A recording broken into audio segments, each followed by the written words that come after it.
কলকাতা থেকে 2-3 দিনের ছোট্ট ভ্রমণে একটি জনপ্রিয় পর্যটন কেন্দ্র হলো রাজগীর।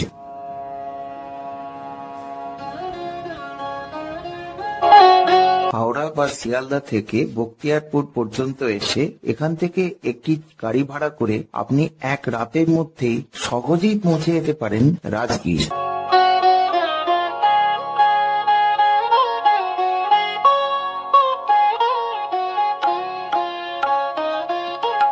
প্রাকৃতিক সৌন্দর্যের জন্য বিখ্যাত হলেও ঐতিহাসিক দিক থেকেও রাজগীরের গুরুত্ব কিছু কম নয়।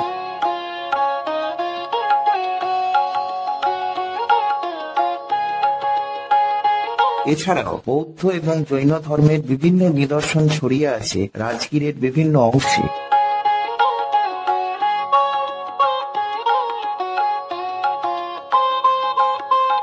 সমগ্র রাজগীর ভ্রমণকে আপনি দুটি ভাগে ভাগ করে নিতে পারেন। প্রথম ভাগে আপনি রাজগীর থেকে একটি গাড়ি ভাড়া করে ঘুরে আসতে পারেন মধ্যযুগীয় ভারতের শ্রেষ্ঠ শিক্ষা প্রতিষ্ঠান নালন্দা বিশ্ববিদ্যালয় এবং মহাবীর জৈনের নির্বাণ লাভের স্থান পাবাপুরী।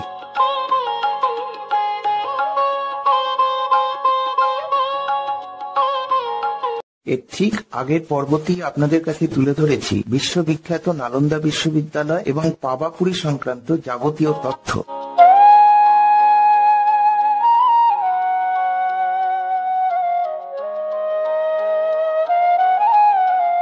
ভিডিওটি যারা দেখেননি তারা ওপরের আই বাটন কিংবা নিচের ডেসক্রিপশন বক্সে দেওয়া লিঙ্ক থেকে রাজগীর ভ্রমণের প্রথম অংশ অর্থাৎ নালন্দা বিশ্ববিদ্যালয় এবং পাবাপুরী ভ্রমণের বৃত্তান্ত দেখার অনুরোধ রইল।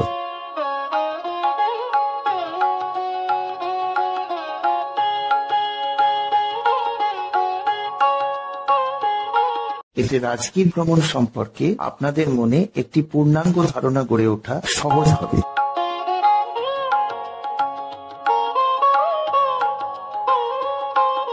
রাজগীর ভ্রমণের দ্বিতীয় পর্যায়ে আপনি একটি টাঙা বা অটো ভাড়া করে রাজগীর ভ্রমণের অন্যান্য দর্শনীয় স্থানগুলি দেখে নিতে পারেন।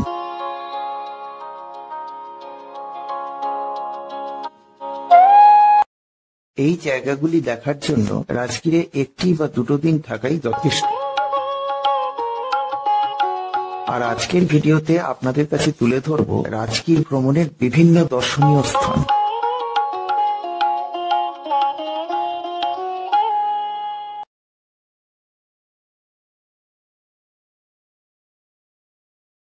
গুড মর্নিং সবাইকে। আজকে 21 তারিখ। আজকে সকালটা দেখো, একদম মেঘলা সকাল। আজকে আমরা রাজগীরে সাইট সিনে বেরোচ্ছি আর আমাদের সঙ্গী হচ্ছে এই যে টাঙা।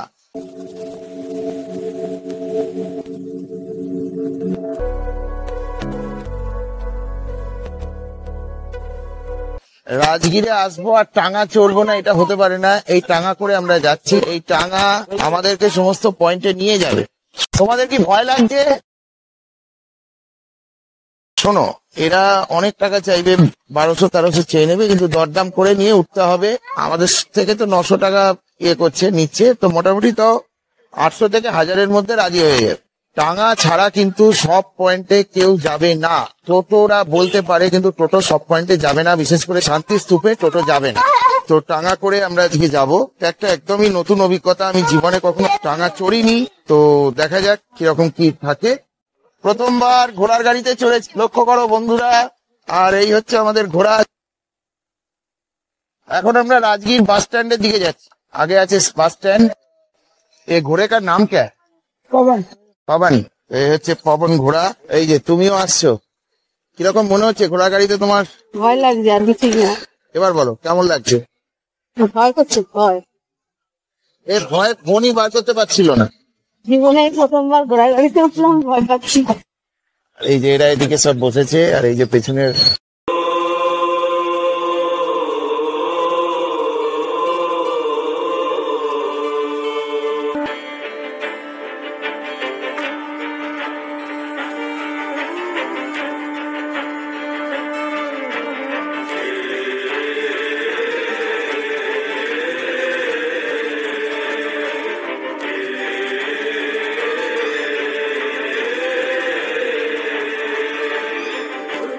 Sare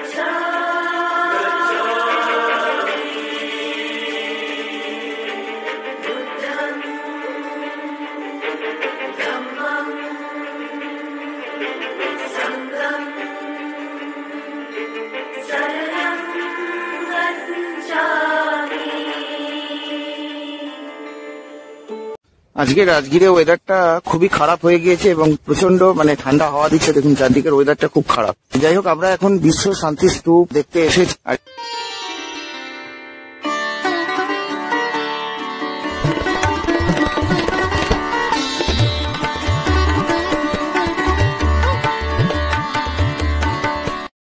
এখানে রোপওয়ে করে আমাদের যেতে হবে। টিকিট কাউন্টারের দিকে যাচ্ছি, টিকিট কেটে তারপর রোপওয়ে চড়বো। এখানে সিঙ্গেল রোপওয়ে এবং কেবিন রোপওয়ে দুটোই চলে। তো আমরা তো এতজন লোক আছি, আমরা তো কেবিন রোপওয়েতেই যাব। আর কেবিন রোপওয়েতে যাতায়াতের ভাড়া পার পার্সন 120 টাকা করে নিল। বাচ্চার বয়স 3 বছরের বেশি হলে তাকে পুরো টাকাই দিতে হবে। এখন আমরা রোপওয়ে ধরতে যাচ্ছি, আর ওই যে দূরে রোপওয়ে গুলি আসছে। আর এইদিকে দেখো, এগুলি হচ্ছে সিঙ্গেল রোপওয়ে। এই সিঙ্গেল রোপওয়ে, কেবিন রোপওয়েটাই বেশি আসছে দেখছি। সিঙ্গেল রোপওয়ে খুব একটা চলছে দেখছি না।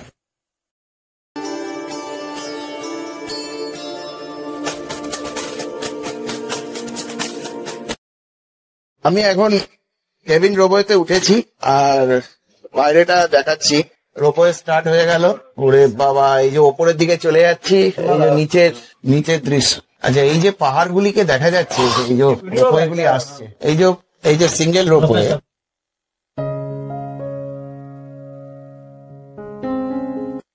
সিঙ্গেল রোপওয়ে গুলি অনেক নিচ দিয়ে যায়। আজকে সিঙ্গেল রোপওয়ে সব বন্ধ দেখছি।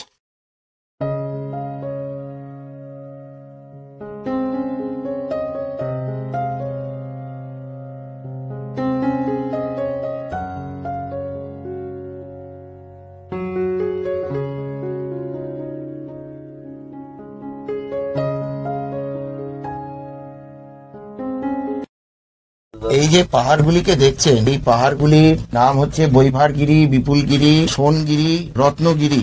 এইরকম 5টি পাহাড়ের মধ্যে রাজগীর শহরটি অবস্থিত।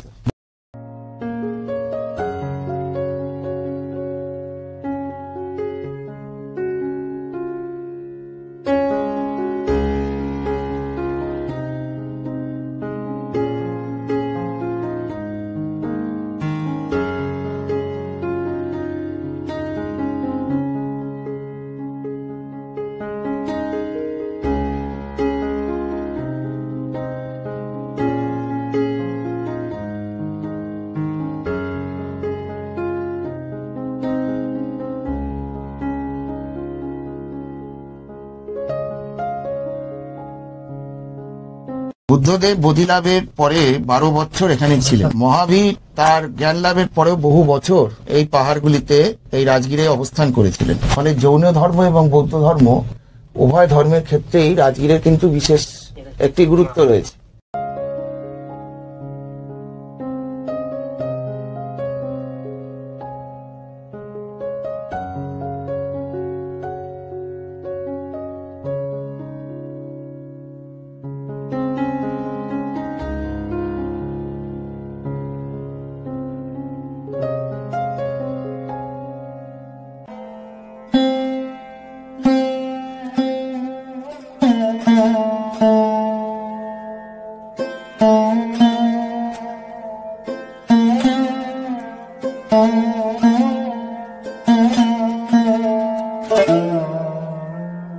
আমরা এখন বিশ্ব শান্তি স্তূপ এসে পৌঁছেছি। এই স্থানেতে বিম্বিসার শোনা যায় বুদ্ধদেবের কাছে বৌদ্ধ ধর্ম গ্রহণ করেছিলেন।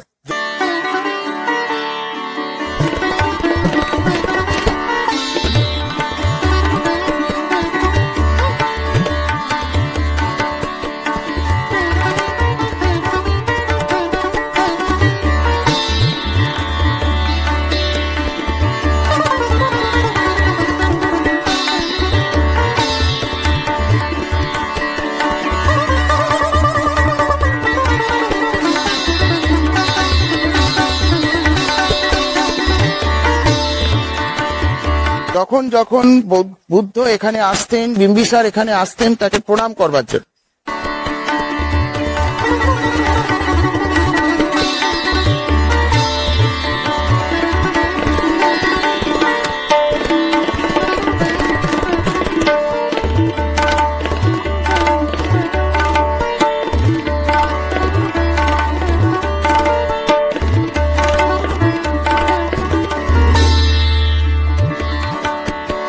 পরবর্তীকালে শাসক বিম্বিসার তার ছেলে অজাতশত্রুর কাছে বন্দী হয়েছিলেন এবং সেই সময় তিনি নিজের জন্য এমন কারাগার নির্বাচন করেন যে সেখান থেকে এই স্তূপটি ভালো করে দেখা যায়।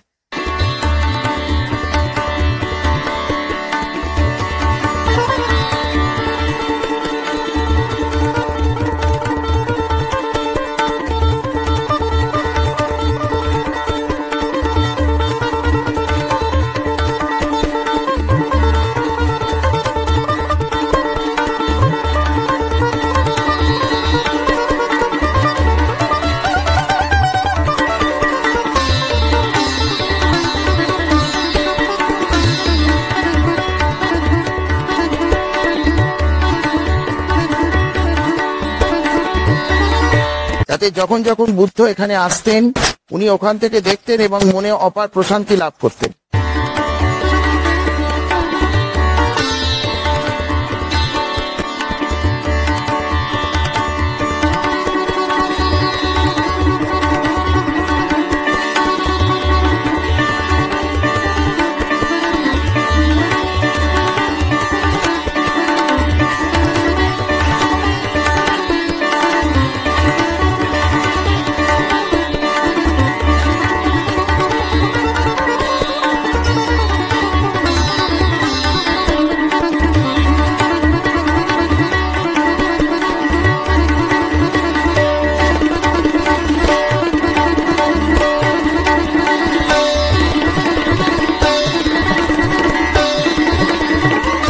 এই বৌদ্ধ স্তূপটি হচ্ছে গৃদ্ধকূট পর্বত নামে একটি পর্বত। জাপানের নিয়মজি সম্প্রদায় বুদ্ধদের জন্য এই স্তূপটি নির্মাণ করেছে।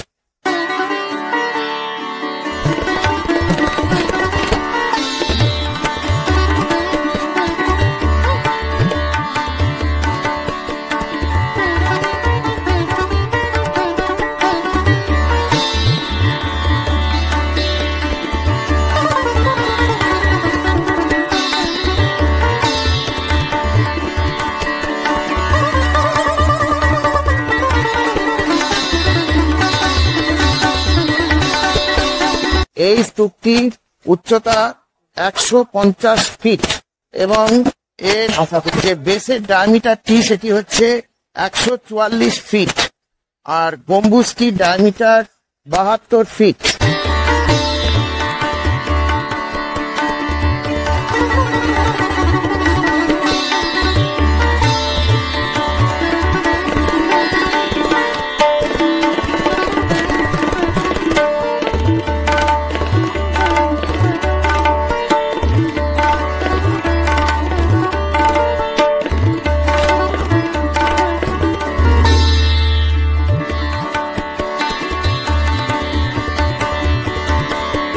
আমরা এখন ফিরে যাচ্ছি, আমরা এখন নেমে যাচ্ছি শান্তিস্তূপা দেখে।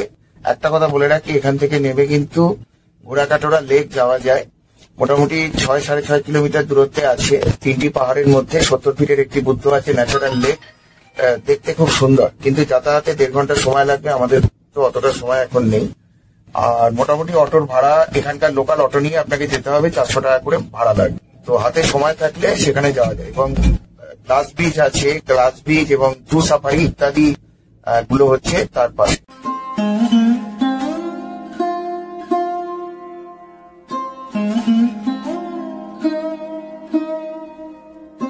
রাজার বৈদ্য রাজবৈদ্যা জীব কামরুগান রাজবৈদ্য সম্রাট বিম্বিসারের বৈদ্য ছিলেন।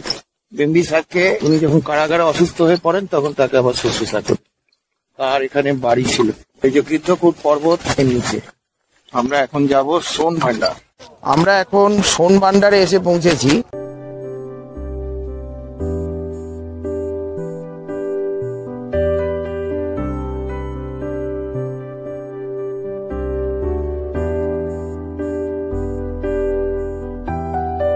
এই হচ্ছে যে বিম্বিসারের সোন ভান্ডার। বিম্বিসার ছিলেন মগধের একজন দুর্দণ্ড প্রতাপ রাজা। শোনা গেছিল যে এই বৈভব পাহাড়ে তার সোনার ভান্ডার আছে।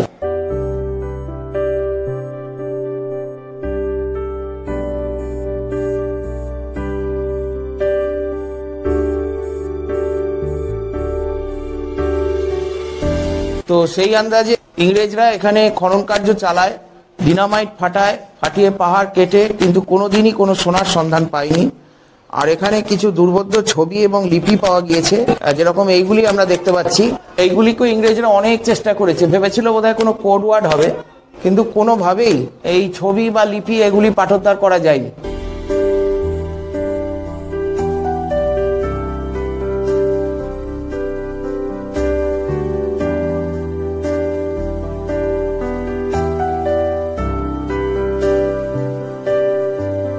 সোনা পাওয়া যেতে পারে বা হয়তো সোনা ছিল, সেই নামেতেই এটি হচ্ছে সোন ভান্ডার।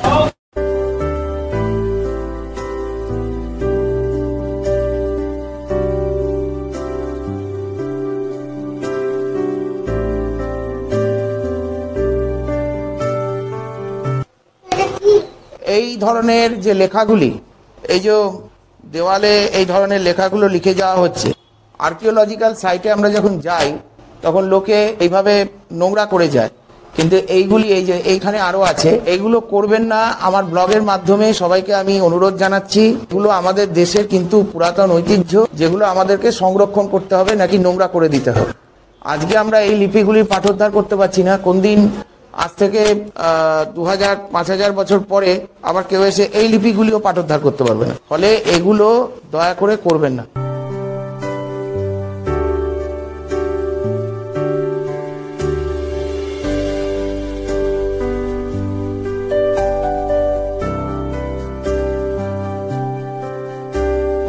আজকের ওয়েদারটি খুবই সুন্দর। একটা কথা বলে দিই, এখানে কিন্তু বাঁদরের প্রচন্ড উপদ্রব আছে, বাঁদরের কিন্তু খুব উপদ্রব আছে এই জায়গাটিতে, তো সেটা দেখে নেবেন। আর এই বড় একটা জায়গা জুড়ে এই খনন কার্য করা হয়েছিল।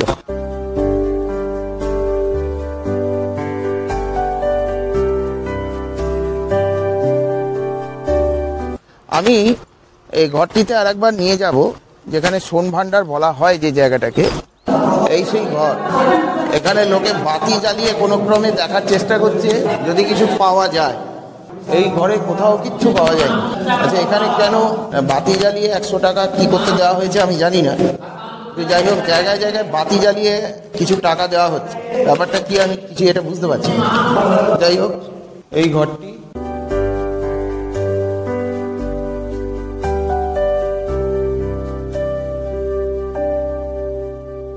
এই সোন ভান্ডার থেকে ব্যাটেল গ্রাউন্ড অফ জরাসন্ধ একটি টোটো করে নিতে হয়। টোটো ভাড়া 10 টাকা, মানে যাতায়াতে 20 টাকা করে, আর রিজার্ভের ভাড়া হচ্ছে 50 টাকা। এই ব্যাটেল গ্রাউন্ড অফ জরাসন্ধ এবং ভীমের মধ্যে যুদ্ধ হয়েছিল। আমরা এখন জরাসন্ধের আঁকড়াতে এসে পৌঁছেছি।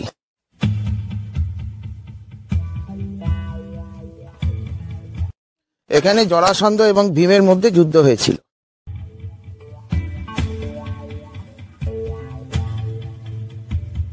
মগধের রাজা ছিলেন বৃহদ্রথ, তার পুত্র ছিলেন জরাসন্ধ, এবং সেই জরাসন্ধ অত্যন্ত পরাক্রমী রাজা ছিলেন। মহাভারতের উল্লেখ পাওয়া যায়। তিনি অনেক বীর, অনেক এই যে আখড়াটিতে আমরা দাঁড়িয়ে রয়েছি, সেখানে তিনি তার সমস্ত যে মুগুর ভাজতেন, শরীর চর্চা করতেন, ইত্যাদি এখানে ইনি করতেন।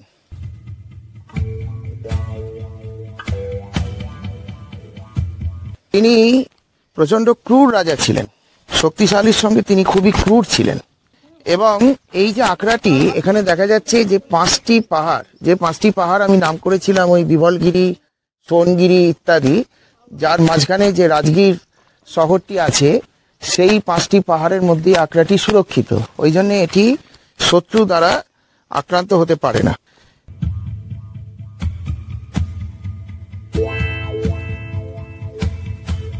এবং তার পূর্বে তো উনি শ্রীকৃষ্ণকে হারিয়ে তাদেরকে দ্বারকায় পাঠিয়ে দিয়েছিলেন।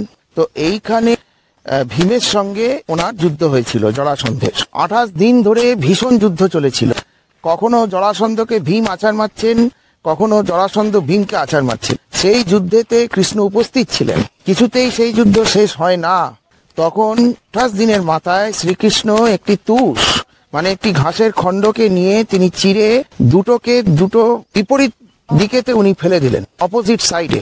মানে বোঝাতে চাইলেন যদি জরাসন্ধের দেহটিকে মাঝখান থেকে চিরে দুটো ভাগকে দুটো বিপরীত দিকে ফেলে দেওয়া যায়, তবেই জরাসন্ধ বধ হবে। তো তারপরে ভীম সেই রকমই করেছিল।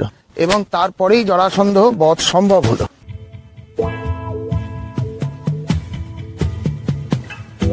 এখনো মনে করা হয় এই যে আখড়াটিতে বিভিন্ন জায়গায় যে ভূমি নেবে গেছে, কোনো জায়গায় ভূমি উঠে গেছে, এটি হচ্ছে জরাসন্ধকে যখন আছাড় মারা হয়েছে বিভিন্ন সময়, তার ফলেই নাকি ভূমির এই অবস্থাটি হয়েছে। আর এই যে ওপরের অংশটি দেখা যাচ্ছে, এই ওপরের অংশে এখন যেতে দেওয়া হয় না। আগে এখানে বাচ্চারা উঠে গিয়ে নিজেরাই নিজেদের মধ্যে মল্লযুদ্ধ করত, কিন্তু এখন সমস্ত বন্ধ করে রাখা হয়েছে।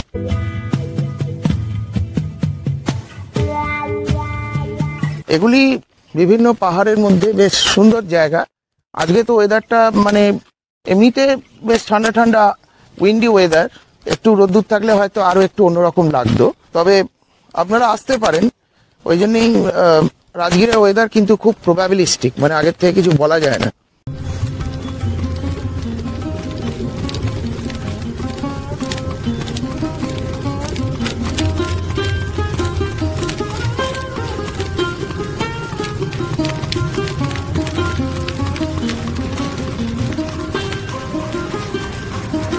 আমরা এখন এসে পৌঁছেছি বিম্বিসার কারাগারে।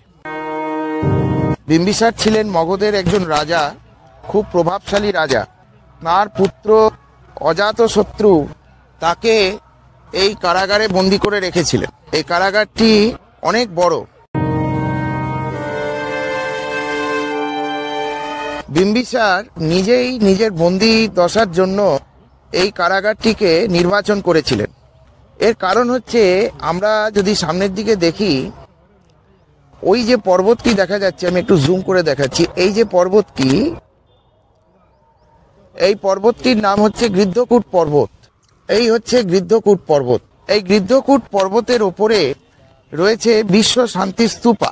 যে স্থানেতে এই স্তূপাটি রয়েছে, সেখানে বুদ্ধদেব মাঝে মাঝে আসতেন। যখন বুদ্ধদেব আসতেন, তখন বিম্বিসার তার কারাগার থেকে সেই বুদ্ধদেবের আগমনটিকে দেখতেন এবং দেখে মনে তার প্রশান্তি লাগতো, তিনি আনন্দিত হতেন। এবং আজও এই কারাগার থেকে এই গৃদ্ধকূট পর্বতে যে শান্তি স্তূপা, সেটিকে দেখা যায়।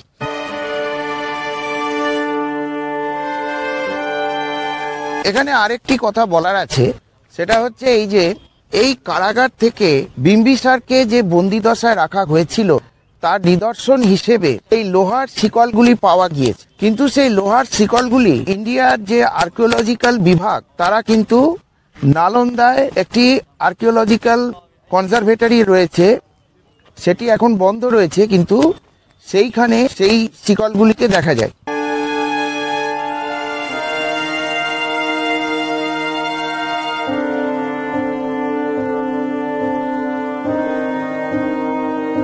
এবং তার থেকে বয়সের অনুমান লাগানো যায় যে এই শিকলগুলি কবেকার, এবং এই ইতিহাসের সত্যতা প্রমাণিত হয় যে বিম্বিসারকে তার নিজেরই পুত্র অজাতশত্রু এই কারাগারে বন্দী করে রেখেছিলেন।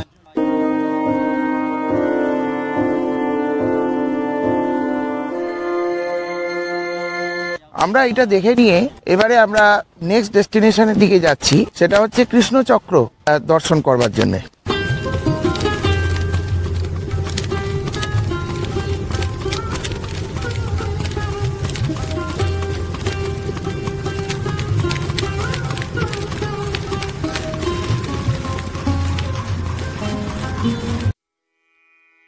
যে লম্বা দাগটা চলে গেছে দেখছেন, এটিকে মনে করা হয় যে কৃষ্ণের রথের চাকা এর উপর দিয়ে গিয়েছিল বলে পাথরের উপরে এরকম দাগ হয়ে গিয়েছে। স্থানীয়ভাবে এইটি রথচক্র নামে পরিচিত। এছাড়া এখানে সুপ্রাচীন শঙ্খলিপিও পাওয়া গিয়েছে বলে জানা গিয়েছে। এই লেখাগুলি হচ্ছে শঙ্খলিপি।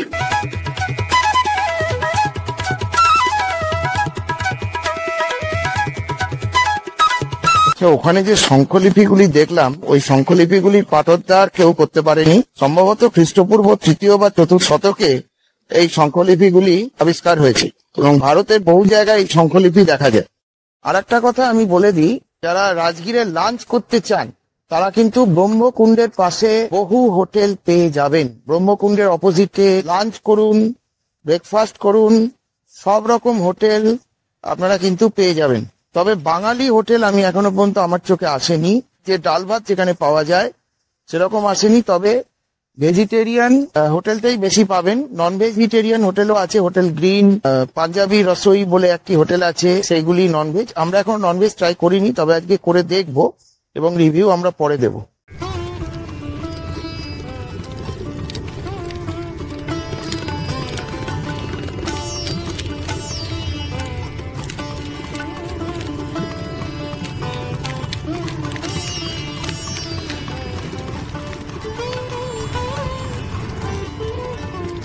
আমরা এখন মুনিয়ার মঠে এসে পৌঁছেছি।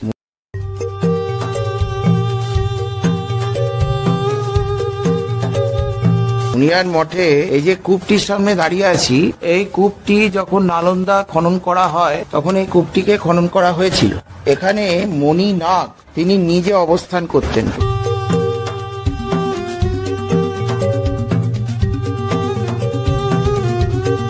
এবং কূপটি যখন খনন করা হয়েছিল তখন সেখান থেকে বিভিন্ন নাগ নাগিনীর মূর্তি উদ্ধার করা হয়েছিল। বাইরেও কিন্তু বহু কূপ আছে যেগুলোর থেকে প্রচুর নাগ নাগিনীর মূর্তি পাওয়া গিয়েছে।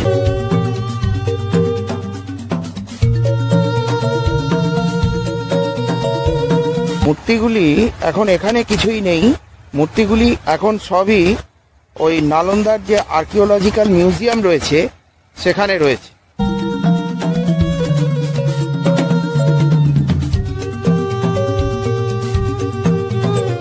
বাইরের এই কূপগুলি আমি দেখিয়ে দিচ্ছি। এইটা তো প্রধান কূপ যেটা খনন করা হয়েছিল, আর বাইরের কূপ বলতে এই যে বাইরে যে তিনটি কূপ আমরা দেখতে পাচ্ছি এই হচ্ছে বাইরের কূপগুলি। মণি নাগ এবং তার বংশধরেরা এইখানে অবস্থান করতেন বলে শোনা যায়।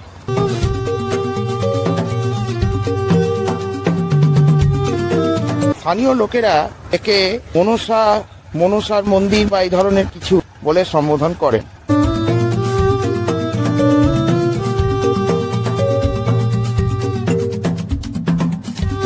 আমি কিন্তু একটা কথা বলে দিচ্ছি, এখানে সব জায়গায় কিন্তু বাঁদরের প্রচন্ড উপদ্রব রয়েছে, ছোট ছোট বাঁদর রয়েছে।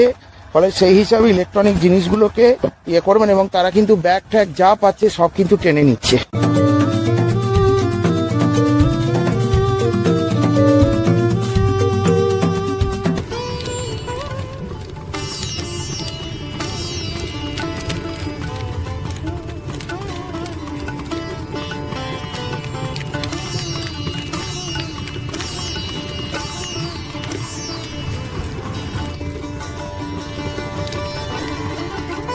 আমি এখন এখানকার জয়প্রকাশ উদ্যানে এসে পৌঁছেছি। এখানে 10 টাকা টিকিট, আর এই দেখো এখানে রয়েছে একটি জরাসন্ধের আবক্ষ মূর্তি। আর এখানে প্রচুর বাঁদরের উপদ্রব, ঠিক আছে? তো তোমরা কিন্তু সেই বুঝেই আসবে।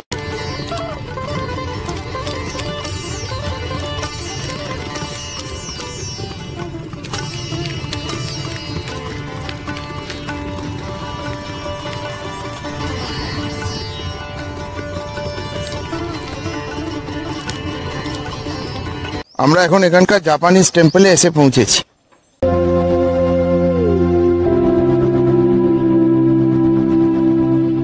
রাজগীরের শান্ত পরিবেশে শুধু বিশ্ব শান্তি স্তূপ নয়, তার আগে থেকেই আছে এক অমূল্য রত্ন, পুরনো জাপানি মন্দির।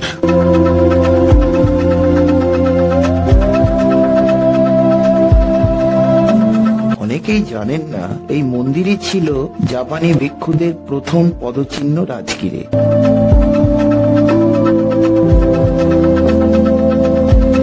বিংশ শতাব্দীর গোড়ার দিকে প্রখ্যাত জাপানি ভিক্ষু নিচিদাৎসু ফুজি ও তাঁর অনুসারীরা বুদ্ধ ভূমির পুনর্জাগরণে ভারতে আসেন।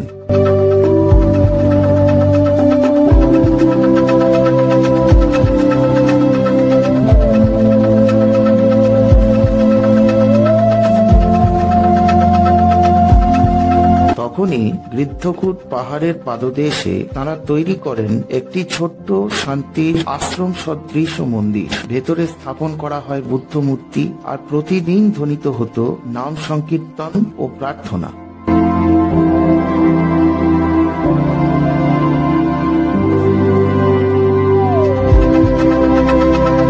এই পুরনো মন্দির থেকেই পরে জন্ম নেয় বিশ্ববিখ্যাত বিশ্ব শান্তি স্তূপ নির্মাণের স্বপ্ন।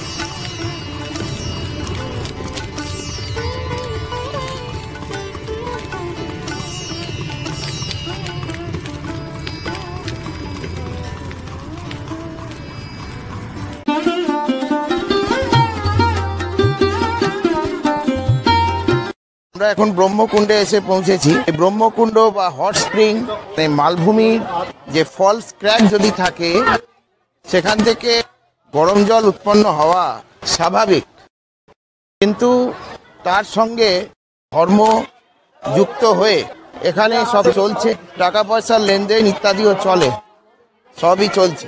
তো যাই হোক, কুণ্ড ইধারই হয় না কুণ্ড, এখানে সিঁড়িগুলি সাবধান। আর এখানে কিন্তু ছোট ছোট বাঁদরের উপদ্রব রয়েছে, সিঁড়িগুলো কিন্তু মারাত্মক। আচ্ছা, এইখানে ये झरना है और कुंड, ये कौन सा भगवान? कृषि इन्हीं के कृपा से गर्म पानी। अच्छा अच्छा अच्छा अच्छा। ये गर्म पानी का मतलब हिस्ट्री क्या है, क्यों क्यों ये प्राकृतिक गर्म पानी है। प्राकृतिक। ब्रह्म बाबा के मानसपुर राजा बसु ने 12 वर्ष तप किया था तो गर्म पानी का निर्माण हुआ था। ये सतयुग से चला आ रहा है, 24 आवर ऐसे ही गर्म पानी गिरते रहे। सब सब सब गर्म पानी है ना? सब गर्म पानी। হ্যাঁ হ্যাঁ হ্যাঁ, প্রচন্ড গরম। এই যে আমি হাত দিচ্ছি, এটা কিন্তু যথেষ্ট গরম, थोड़ा गरम जल जल। के देखो बाबू, मिनरल वाटर से अच्छा जल है। नहीं, मेरा हाथ ठीक नहीं है अभी, हम नहीं पियेंगे, हम ले लेंगे जल।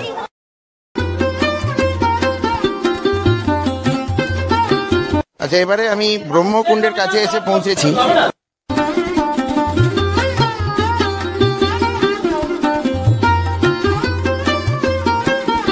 মনোকামনা পূরণ হোক। नाम बाबू আলোক गोत्रो গীত কো-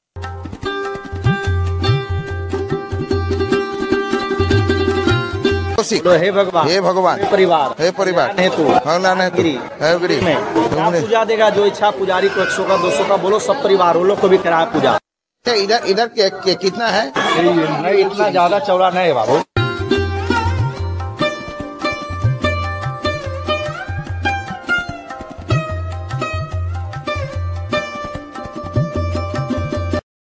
कितना चौड़ा है? बस जरी सा है, चौड़ा ज्यादा नहीं है। তো ব্রহ্মকুণ্ড দর্শন হলো, আর এখানে পুজো হলো, ঠিক আছে। এখন ওপরে যাচ্ছি, আমি এখন রাজগীরের বেনুবনে এসে পৌঁছেছি।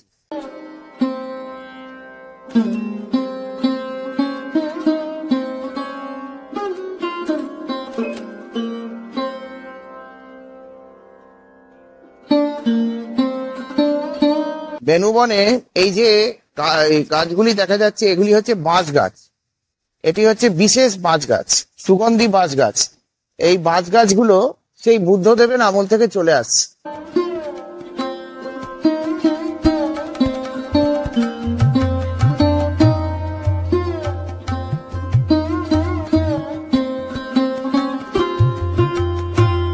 ঘটনা হচ্ছে এই যে পুরো জমিটা রয়েছে, এই পুরো জমিটা সম্রাট বিম্বিসার, মানে যিনি বুদ্ধদেবের কাছে বৌদ্ধ ধর্ম গ্রহণ করেছিলেন, তিনি ভালোবেসে বুদ্ধদেবকে এই জমিটি দান করেছিলেন। বুদ্ধদেব এখানে থাকতেন এবং তপস্যা করতেন। আমরা যেটা বলেছি যে বুদ্ধদেব তার তপস্যার পরেও উনি এখানে 12 বছরের মতন ছিলেন রাজগীরে, তো সেটা এই স্থানেতেই উনি থাকতেন।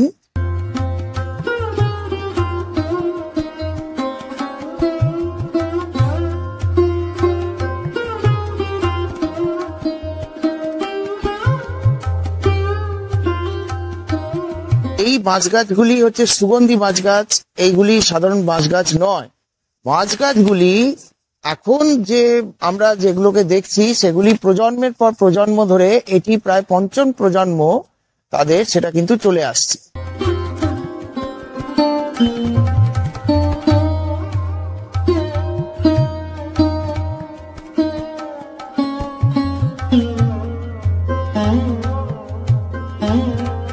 এইখানে বুদ্ধের স্মৃতি অনুযায়ী এক মন্দির রয়েছে। এখানে এই জায়গায় বসে উনি তপস্যা করতেন। এখানে আমরা স্বর্ণাভ একটি বুদ্ধ, ধ্যানস্থ বুদ্ধ দেখতে পাই। এই হচ্ছে বেনুবনের ইতিহাস। আপনারা এলে এখানে অবশ্যই আসবেন। জায়গাটি ব্রহ্মকুণ্ডের পাশে।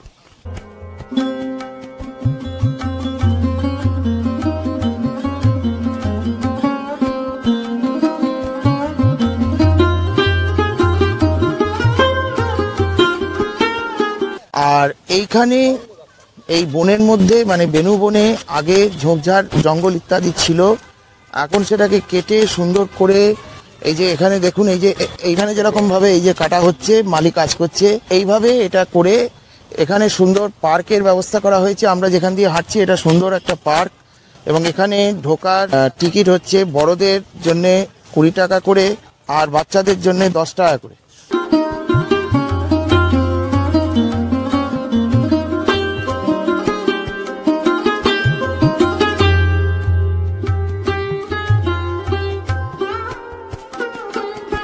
আর এখানে এরকম সুন্দর সুন্দর সমস্ত বসার জায়গাগুলি রয়েছে দেখতে পাচ্ছি, খুব সুন্দর করে এটাকে সাজানো হয়েছে। এমনকি ওই যে ওখানে একটা ঝিলও রয়েছে, আমরা আস্তে আস্তে ভিজিট করছি। বেনুবন জায়গাটি অনেকটাই বড় এলাকা নিয়ে তৈরি হয়েছে, একদম ন্যাচারাল একটা পার্ক বলা যেতে পারে। সেটাকে সরকার খুব সুন্দরভাবে সাজিয়েছে। এখানে মানে লেজার টাইমে বা যে কোনো সময়তে আসা যেতে পারে। একটি কৃত্রিম ঝিল বলা যেতে পারে। এর ধারেও একটি বুদ্ধ মূর্তি আমি দেখতে পাচ্ছি।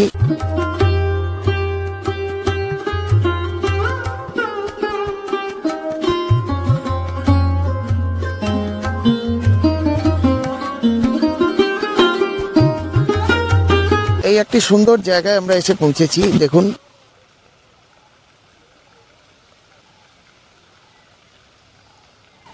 খুবই সুন্দর, শান্ত, সময় কাটানোর জন্য, ঘোরার জন্য খুব সুন্দর।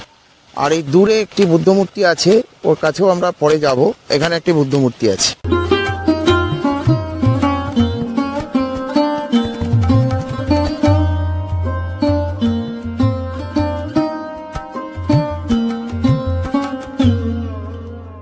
তো আজকে সারাদিন আমরা এই রাজগীরের সাইট সিন গুলি করলাম।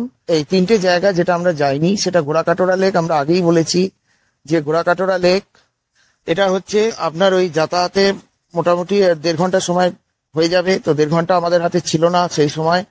আর ওখানে কি আছে না, 3টে পাহাড়ের মাঝখানে একটি 70 ফুট উঁচু শ্বেত একটা বুদ্ধ মূর্তি রয়েছে। ওখানে গিয়ে আপনি প্যাডেল নৌকো চালাতে পারেন। নৌকার জন্য 40 টাকা করে টিকিট রয়েছে, পার্কে ঢোকার জন্য 10 টাকা করে টিকিট রয়েছে। মানে মোটামুটি এক একজন মাথা পিছু ভালোই খরচা আছে। পাণ্ডু পোখর এবং বিরায়তন জৈন মিউজিয়াম এই দুটি আমরা বাদ দিলাম, কারণ বিরায়তন জৈন মিউজিয়ামেতে ফটোগ্রাফি অ্যালাউড নয়। পাণ্ডু পোখরে এক একজন প্রায় 1000 টাকা করে তাদের এন্ট্রি ফি, তো সেটা আমাদের পক্ষে সম্ভব নয়। এটা অ্যামিউজমেন্ট পার্ক। ওখানে একটি সরোবর আছে, কথিত আছে যে ওখানে নাকি পাণ্ডু, যিনি কৌরবদের পিতা ছিলেন, তিনি চান করতে আসতেন। একটি সরোবরের মধ্যে তার একটি মূর্তি আছে, সেই মূর্তিকে কেন্দ্র করে ওখানে একটি অ্যামিউজমেন্ট পার্ক সৃষ্টি করা হয়েছে। এখানে বিভিন্ন বাচ্চাদের জন্য গেমস রয়েছে এবং এর জন্য 999 টাকা। বন্ধুরা, আমি এখন এই হোটেলে রাজগীরে ডিনার করছি এবং আজকে আমাদের রাজগীর ট্যুর শেষ হয়ে গিয়েছে। ডিনারের জন্য আমি এই যে চিকেন বিরিয়ানি এবং রায়তা এই অর্ডার করেছিলাম। এই হোটেলটি আমি আগেও বলেছি এমনিতেও ভালো এবং এদের ফুড কোয়ালিটিও ভালো, প্লাস এদের পাশেই রয়েছে হোটেল নাগেশ্বর প্যালেস, সেটিও কিন্তু ভালো। এই বাস স্ট্যান্ড থেকে 100 মিটারের মধ্যে দূরত্বে এই ধরনের ভালো হোটেল তোমরা পেতে পারো। রাজপুরে এলে এদের মালিকের ব্যবহারও ভালো, বাঙালি, গাড়ির ব্যবস্থা মানে ঘোরার জন্য গাড়ির ব্যবস্থা ইত্যাদিগুলো করে দেয়। কালকে আমরা বেরিয়ে যাব খুব ভোরে, আমরা যাব দেওঘর। ব্রেক জার্নি হবে, আমি সেই আপডেট তোমাদেরকে দেব। তো আজকে গুড নাইট বলছি, দেখা হচ্ছে 22 তারিখ মানে কালকে।